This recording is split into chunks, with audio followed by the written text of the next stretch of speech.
Hello guys, we are back with our next lecture. In this lecture, let us go through Ajax data formats. So basically in Ajax, we are having two popular data formats guys. One is XML and the other one is JSON.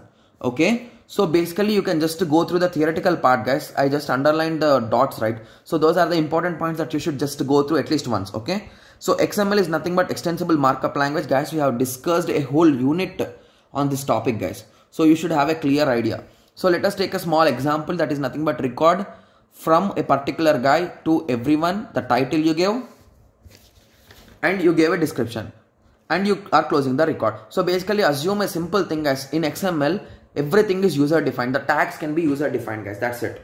That's the main thing that you should remember. So similarly, if you write the same logic in JSON file, so this is how the XML file looks like, right? So how JSON files look like? So JSON file will be looking in this way for the same thing. So record is this, right? So record is the parent, or you can say it is the thing of everything, right? So everything is inside record. So we'll be starting a flower braces. You'll be writing record in double quotes. Then you'll be writing colon, open square brackets, flower brackets. And then you start writing whatever are inside with commas guys.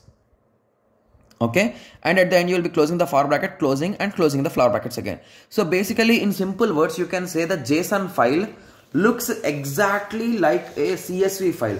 So if you ever opened a CSV file in Notepad, you will be getting the values in comma separated values. So this is also a type of file in that way. I'm not saying exactly, but it is a type like that only.